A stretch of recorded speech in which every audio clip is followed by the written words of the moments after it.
الحمد لله الحمد لله وكفى والصلاة والسلام على من لا نبي بعده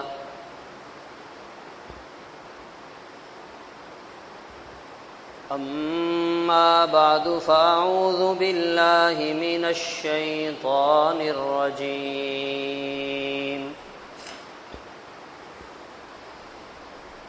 بسم الله الرحمن الرحيم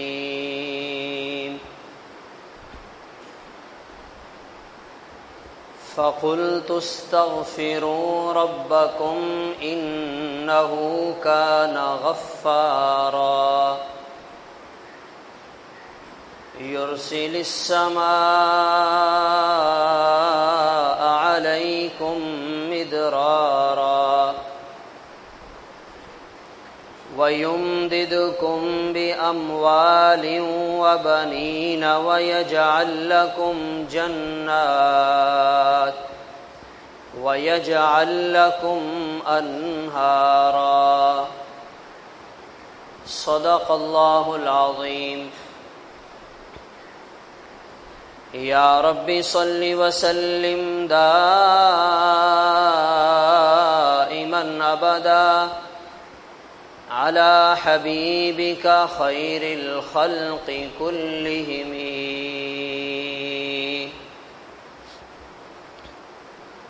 میرے واجب الاحترام قابل صد احترام بزرگوں، بھائیوں، عزیزوں، ایک علم ہے جو اللہ تعالیٰ کے پاس سے آیا، ایک علم ہے جسے انبیاء علیہم الصلاۃ والسلام لے کر آئے، ایک علم ہے جس کے ساتھ وحی کی روشنی موجود ہے، ایک علم ہے جسے تمام اقوام عالم تک پہنچایا گیا، نہ کسی انسان کی عقل کا عمل دخل ہے، نہ کسی انسان کے تجربے کی بنیاد پر ہے، نہ کسی معاشرے نے اسے تجربے کے نتیجے میں مرتب کیا ہے، وہ براہ راست آسمانوں سے آیا اور انبیاء علیہم الصلاۃ والسلام لے کر آئے اور انسانوں تک پہنچایا۔ وہ علم کیا ہے؟ وہ علم یہ ہے کہ انسانوں کے حالات کا بننا یا بگڑنا وہ انسانوں کے اعمال کے ساتھ ہے۔ وہ علم یہ ہے حالات اور پریشانیوں سے نکلنے کا راستہ، آزمائشوں اور تکلیفوں سے بچنے کا راستہ، دنیا کی پریشانیوں اور ٹینشنوں سے نجات پانے کا راستہ وہ یہ ہے کہ انسان کے اعمال ٹھیک ہو جائیں، یہ سارا نظام اس کے لیے آسان ہو جائے گا۔ اصلاح حالات کا تعلق اصلاح اعمال کے ساتھ ہے۔ یہ علم کہاں سے آیا؟ اللہ تعالیٰ کے پاس سے۔ واللہ یعلم وانتم لا تعلمون، اللہ تعالیٰ فرما رہے ہیں تم کچھ نہیں جانتے، ہم سب کچھ جانتے ہیں۔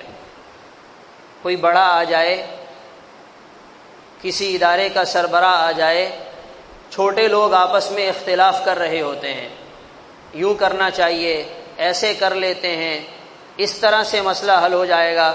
جب کوئی بڑا آ کر کوئی رائے دے دیتا ہے، سب اس کے سامنے ہتھیار ڈال دیتے ہیں، بھئی سینئر آ گیا، بڑا آ گیا، اب تو ہماری چلے گی نہیں۔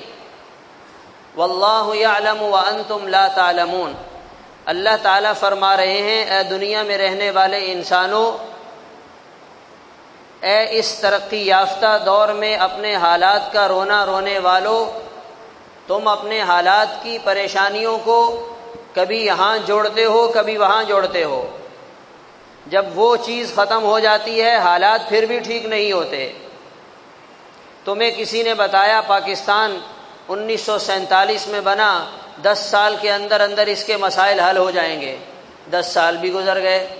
پھر کسی نے آ کر تمہیں بتایا یہ حکومت چلی جائے گی تو تمہارے حالات صحیح ہو جائیں گے، وہ حکومت بھی چلی گئی۔ پھر تمہیں کسی نے بتایا کہ تمہارے فلاں ملک کے ساتھ تعلقات بن جائیں گے تو تمہارا ملک ترقی کے راستے پہ چل پڑے گا، تعلقات بھی بن گئے مگر ترقی کے راستے پر نہ چل سکا۔ پھر کسی نے بتایا اچھا فلاں جگہ سے جا کر پیسہ مانگ لو تمہارے سارے مسئلے حل ہو جائیں گے، پیسہ بھی مانگ لیا، اتنا مانگا کہ اس ملک کا ہر شہری، اس ملک میں پیدا ہونے والا ہر بچہ وہ دنیا میں بعد میں آتا ہے، مقروض پہلے ہوتا ہے۔ یہ سارے تجربے ہم انسانوں نے کیے اور حالات بنانے کے لیے کیے، نتیجہ کیا رہا؟ صفر۔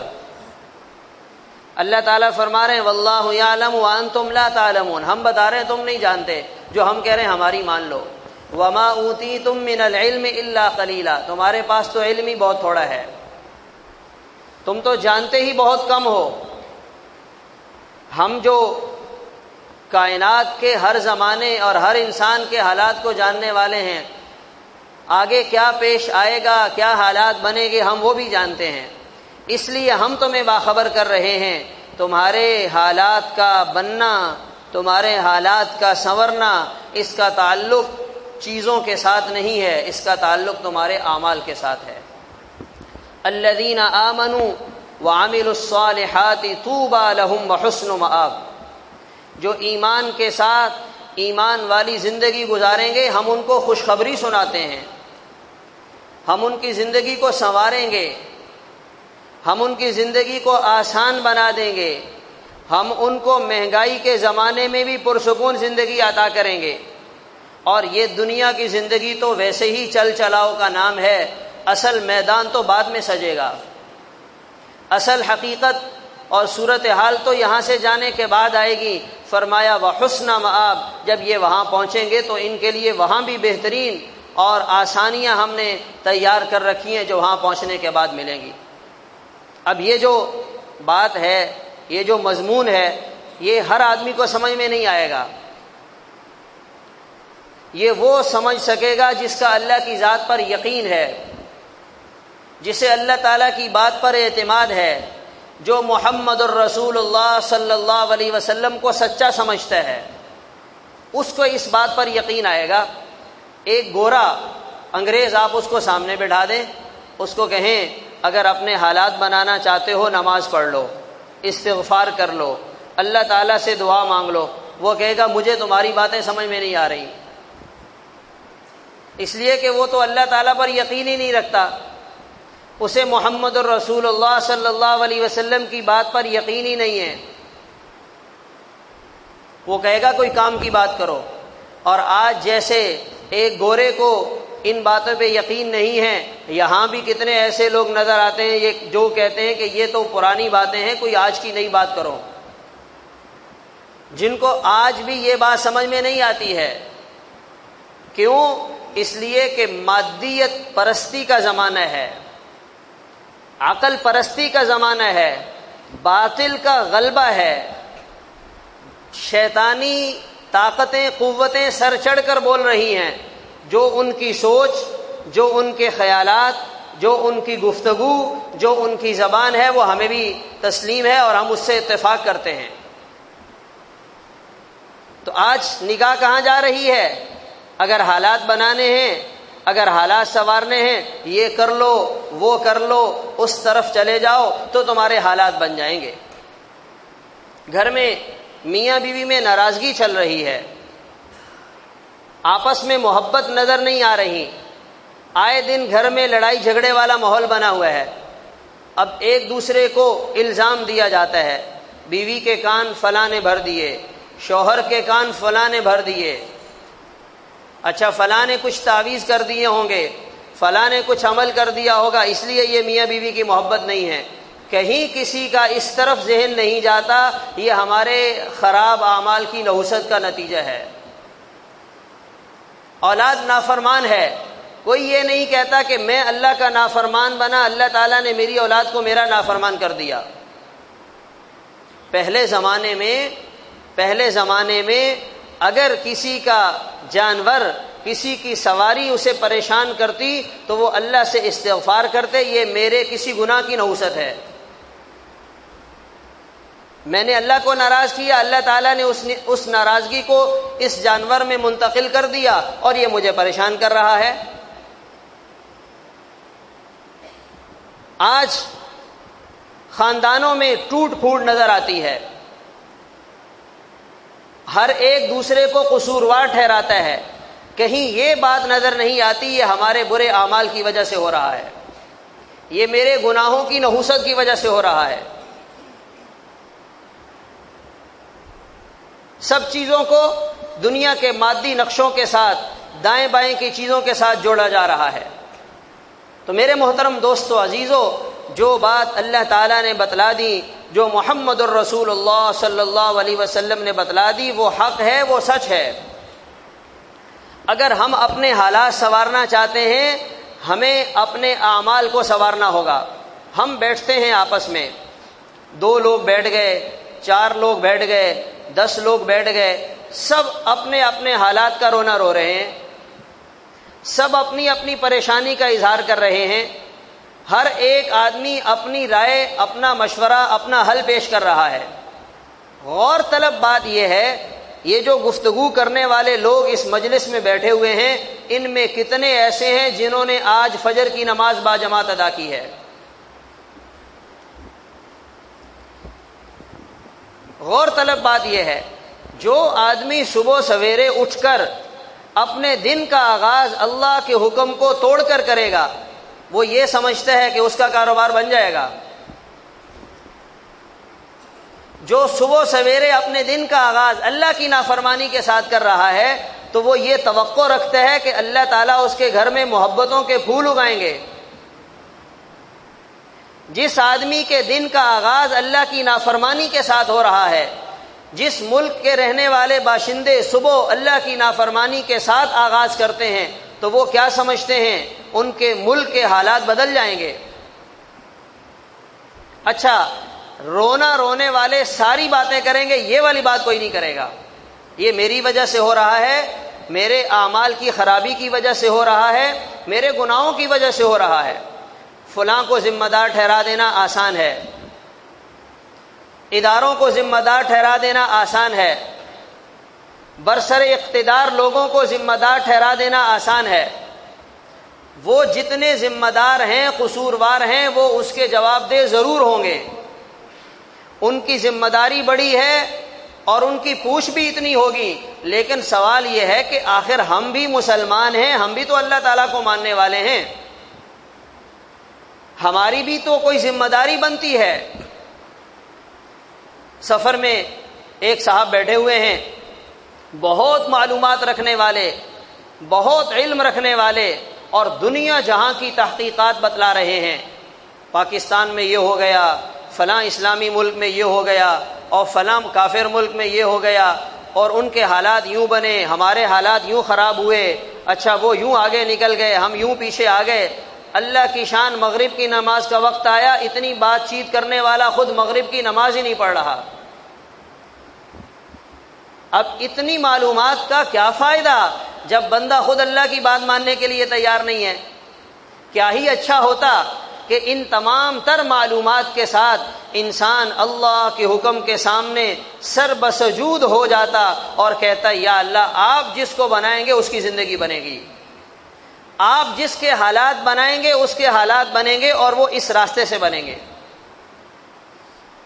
عقل پرستی کے پیچھے چلنے والے، اسباب اور مادیت کی پوجا کرنے والے، انہیں یہ بات سمجھ میں نہیں آ سکتی ہے۔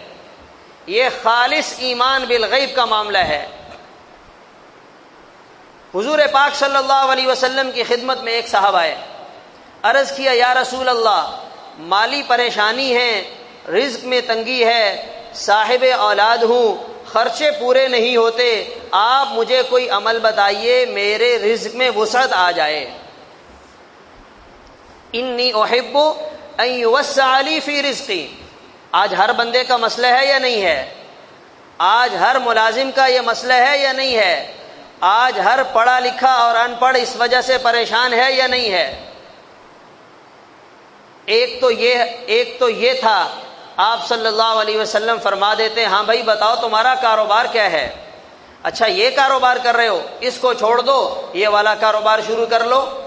اچھا تم ایک نوکری کر رہے ہو، ایسا ہے کہ تم نائٹ ڈیوٹی شروع کر دو۔ اچھا تم یہاں اس جگہ پہ مدینہ میں کام کرتے ہو، اچھا ایسا کرو تم روم میں چلے جاؤ۔ ایک یہ حل ہے جو ہم سوچتے ہیں، جو ہمیں نظر آتا ہے، اور ایک حل وہ ہے جو وحی اور نبوت کے نور کی روشنی سے دیکھا جاتا ہے۔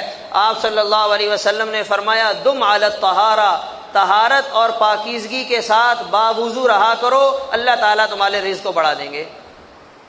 اب کسی گورے کو یہ بات کہیں تو وہ کہے گا یہ کیسی بے وقوف بات کر رہے ہیں، کیسی عجیب بات کر رہے ہیں، لیکن محمد الرسول اللہ صلی اللہ علیہ وسلم نے فرمایا ہمیں اس پر یقین ہے کہ جو انسان باوضو رہے گا اللہ تعالیٰ اس کے رزق کے معاملے کو آسان بنائیں گے۔ اب یقین ہوگا تو فائدہ ہوگا، یعنی اعمال کو ٹھیک کرنے کی طرف آپ صلی اللہ علیہ وسلم نے متوجہ کیا۔ ایک صاحب بحرین کاروبار کے سلسلے میں جا رہے ہیں، آپ صلی اللہ علیہ وسلم کی خدمت میں حاضر ہوئے، یا رسول اللہ نیا کاروبار شروع کیا ہے، کاروباری سفر ہے، بحرین کا سفر کرنے ہیں، آپ ہمارے لیے دعا فرما دیں۔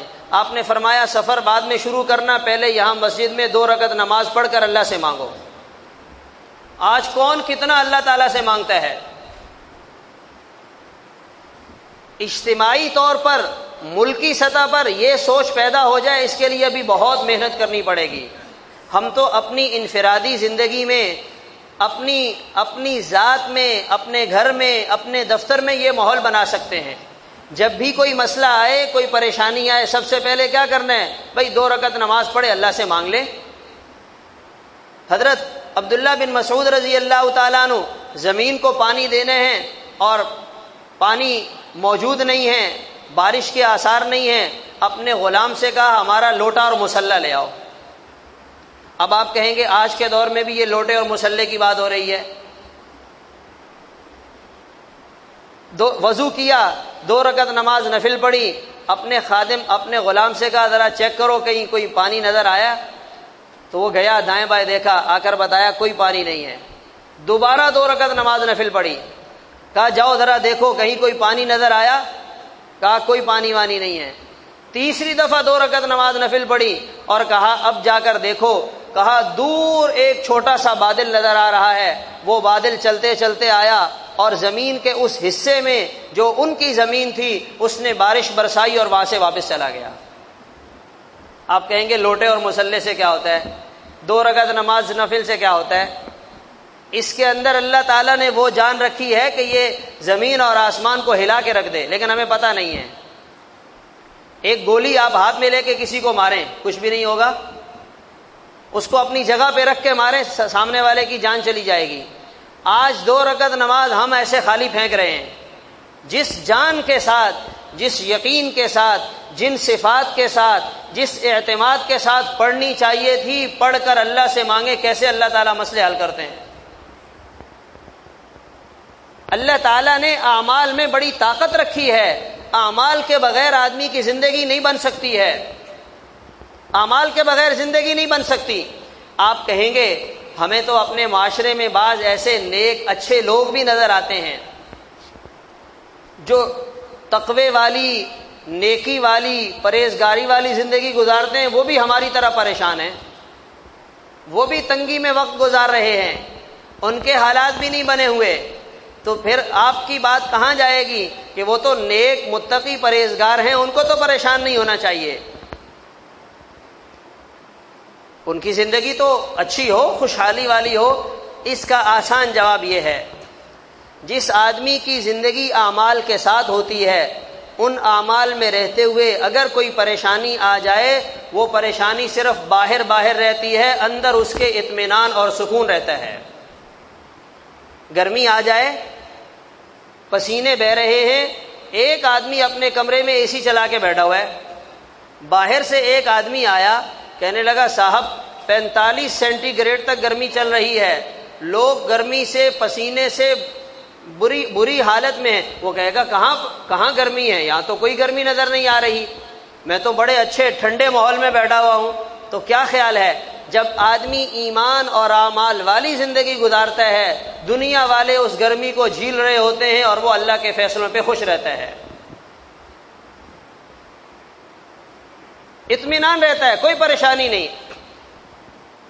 ایک دوسری مثال، ایک آدمی چاند رات میں دکان پہ چلا گیا، ساری رات جاگ کر دکان پر کھڑے ہو کر مال بیچتا رہا، دیتا رہا، نیند بھی قربان کی، تھکاوٹ بھی برداشت کی، مشقت بھی اٹھائی۔ صبح جب گھر آتا ہے تو اس کو گھر والی کہتی ہے آج تو تم ساری رات بڑی مشقت میں رہے اور تم نے تو بڑی تکلیف اٹھائی ہے، تم نے تو بڑی جو ہے وہ اپنے آپ کو جو ہے وہ تھکاوٹ میں ڈالا ہے۔ اب اس کا کیا جواب ہوگا؟ وہ جو آمدنی آئی ہے نا، اس نے ساری تھکاوٹ کو دور کر دیا، مجھے محسوس ہی نہیں ہو رہا، اور میں تو یہ دعا کر رہا ہوں کہ ایسی ایک چاند رات اور مل جائے، پورے سال کی کمائی ہو جائے گی۔ جو آدمی ایمان اور اعمال کے ساتھ زندگی گزار رہا ہوتا ہے، حالات اس پر آتے ہیں مگر اندر ایسا اطمینان ہوتا ہے، وہ کہتا ہے الحمدللہ، اللہ کا شکر ہے۔ اب یہ بات تو ایمان کے ساتھ ہی سمجھ آ سکتی ہے، اس کے بغیر نہیں۔ اچھا، پھر اگلی بات یہ ہے، ہمارے آج کے اس دور میں بہت سے دنیا میں ملک ایسے ہیں جہاں کے رہنے والے باشندے عیاشی کے ساتھ زندگی گزار رہے ہیں، نہ نماز کا پتہ، نہ روزے کا پتہ، نہ تقوی کا پتہ، نہ اللہ کی طرف رجوع، نہ کوئی دین، نہ کوئی دینداری، اور زندگی گزار رہے ہیں۔ تو ان کو تو ہم سے زیادہ پریشان ہونا چاہیے، ان کو تو ہم سے زیادہ تنگی میں ہونا چاہیے۔ اللہ تعالیٰ نے اس کا جواب بھی قرآن میں دے دیا، فَلَمَّا نَسُوا مَا ذُكِّرُوا بِهِ فَتَحْنَا عَلَيْهِمْ أَبْوَابَ كُلِّ شَيْءٍ۔ جب لوگوں نے ہمیں بھلا دیا، عیاشی اور مستی میں زندگی گزارتے رہے، ہم نے بھی اپنی نعمتوں کے دروازے کھول دیے۔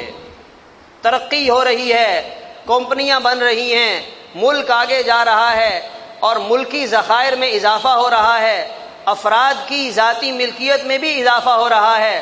فتحنا علیہم ابواب کل شیء، ہر چیز کے دروازے ہم نے کھول دیے۔ پھر ہم ان کو دیکھتے ہیں یہ یہاں کیا کر رہے ہیں، ان نعمتوں اور ان آسانیوں کو کیسے استعمال کر رہے ہیں، اور جب ہمارا ایک وقت آ جاتا ہے فَلَمَّا نَسُوا مَا ذُكِّرُوا بِهِ فَتَحْنَا عَلَيْهِمْ أَبْوَابَ كُلِّ شَيْءٍ حَتَّى إِذَا فَرِحُوا بِمَا أُوتُوا أَخَذْنَاهُمْ بَغْتَةً، اچانک ہماری پکڑ آتی ہے، نہ ایمان کی توفیق ملتی ہے، نہ توبہ کی مہلت ملتی ہے۔ تو ہمیں پریشان ہونے کی ضرورت نہیں ہے کہ وہ تو بڑے خوشی کے ساتھ خوشحالی کی زندگی گزار رہے ہیں اور ہم اتنے پریشان ہیں۔ اور یاد رکھنا چاہیے، جس آدمی کی زندگی اعمال کے بغیر ہے، بظاہر ہمیں نظر آ رہا ہے کہ بہت اچھا جا رہا ہے، بہترین زندگی گزار رہا ہے، لیکن ہمیں اس کے اندر کی پریشانیوں کا پتہ نہیں ہے جو اس کے ساتھ ساتھ چل رہی ہیں۔ کھانے کو گرم رکھنے کے لیے کھانے کے نیچے آگ جلا دیتے ہیں۔ جب انسان اللہ کی نافرمانی کے ساتھ زندگی گزارتا ہے، اللہ تعالیٰ ایک انگارہ ساتھ لگا دیتے ہیں جو اس کے دماغ کو ہمیشہ گرم رکھتا ہے۔ تو اس لیے یہ بات 100% حق اور سچ ہے، یہ اللہ تعالیٰ نے بتلائی ہے، یہ محمد الرسول اللہ صلی اللہ علیہ وسلم نے بتلائی ہے۔ آپ صلی اللہ علیہ وسلم نے فرمایا استغفار کرو، اللہ تعالیٰ سے معافی مانگو، ہتھیار ڈال دو۔ من لزم الاستغفار جعل اللہ له من کل ضیق مخرجا، جو آدمی استغفار کرتا ہے اللہ تعالیٰ ہر تنگی سے راستہ نکالتے ہیں، اللہ تعالیٰ ہر پریشانی کو دور فرماتے ہیں۔ ورزقہ من حیث لا یحتسب، ایسی جگہ سے رزق ملتا ہے جہاں سے اس کا وہم و گمان بھی نہیں ہے۔ اب جس کو یقین ہوگا تو وہ یہ کرے گا، اب جس کو اللہ کے محبوب پیغمبر کی بات پر یقین ہوگا تو وہ یہ کرے گا۔ جہاں بے پردگی عام ہو، جہاں قوم کے معزز خاندان کی شریف بیٹیاں برسر عام بے پردگی کا مظاہرہ کر رہی ہوں، جہاں ہر گھر میں فجر کی نماز ضائع کی جاتی ہو، جہاں ہر گھر میں لقمہ حرام آ رہا ہو، جہاں غیبت کو برا نہ سمجھا جاتا ہو، تو پھر وہاں حالات بن جائیں گے، وہاں کا معاشرہ ٹھیک ہو جائے گا۔ لوگوں کی زندگیاں سنور جائیں گی، یہ سوال ہی نہیں پیدا ہوتا۔ اس لیے اگر ہم یہ چاہتے ہیں کہ ہمارے اعمال ٹھیک ہو جائیں، ہمارے حالات ٹھیک ہو جائیں، اپنے اعمال کو ٹھیک کرنا ہے۔ اچھا، بعض لوگ جب یہ بات سنتے ہیں تو کہتے ہیں چلو جی ہم اعمال کی طرف آتے ہیں، ہمیں آپ کوئی وظیفہ بتائیں۔ کاروبار میں پریشانی ہے، یہ مسئلہ ہے، گھر میں پریشانی چل رہی، آپ ہمیں کوئی وظیفہ بتائیں۔ وظیفہ پڑھنا یہ اعمال کو ٹھیک کرنا نہیں ہے۔ اعمال کو ٹھیک کرنے کا مطلب اللہ تعالیٰ کے جو احکامات ہیں، جو فرائض ہیں، ان کو پورا کرنا۔ ہم ان سے کہیں بھائی فجر کی نماز پڑھو، وہ کہتے ہیں نہیں آپ ہمیں کوئی وظیفہ بتائیں۔ ہم کہیں عشاء کی نماز پڑھو، وہ کہیں نہیں عشاء کی نماز نہیں، آپ ہمیں کوئی وظیفہ بتائیں۔ پھر وظیفوں سے مسئلہ حل نہیں ہوتا۔ اس کے لیے تو اللہ کے احکام اور فرائض کو زندہ کرنا ضروری ہے۔ ہمارے مردوں میں اللہ کے احکامات زندہ ہوں، ہمارے گھروں میں اللہ تعالیٰ کے احکامات زندہ ہوں، ہماری مستورات اللہ کے حکموں کو پورا کریں۔ کتنی عجیب بات ہے، مسلمان عورت ہے اور اس کو اس کی کوئی پرواہ نہیں کہ میں کس کی نافرمانی کر رہی ہوں، میں کس کو ناراض کر رہی ہوں۔ ہماری مسلمان مائیں بہنیں، ہماری بیٹیاں، ہم نے ان کی فکر کرنی ہے۔ اگر ہم نے ان کو دین سے دور رکھا، ہم نے ان کو دین سے قریب نہ کیا، ان کا بھی نقصان ہوگا، ہمارا بھی نقصان ہوگا۔ اس لیے ہمیں اپنی زندگی میں اپنے اعمال کو بہتر بنانے کی فکر اور کوشش کرنی ہے۔ ایسے ماحول میں بیٹھیں، ایسے لوگوں کے ساتھ بیٹھیں جو یہ بات بتلاتے ہیں اور یہ بات کرتے ہیں۔ دنیا داری کی باتیں کرنے والے بہت ہیں، بہت باتیں ہو رہی ہیں، 24 گھنٹے ٹی وی پر ہزاروں لوگ بیٹھ کر باتیں کر رہے ہیں، مگر اس کا کوئی فائدہ نہیں ہے، کوئی نتیجہ نہیں نکلے گا۔ اگر اپنے آپ کو، اپنے ملک کو، اپنے معاشرے کو، اپنی قوم کو ہم سنوارنا چاہتے ہیں تو اس طرف آئیں، واپسی کا راستہ لیں، اللہ تعالیٰ سے معافی مانگیں، محمد الرسول اللہ صلی اللہ علیہ وسلم کی تعلیمات کو اپنی زندگی میں زندہ کریں۔ دیکھیں اللہ تعالیٰ حالات کو کیسے بناتے ہیں۔ اللہ تعالیٰ کہنے سننے کے ساتھ ساتھ عمل کرنے کی توفیق عطا فرمائیں۔ وآخر دعوانا الحمد للہ رب العالمین۔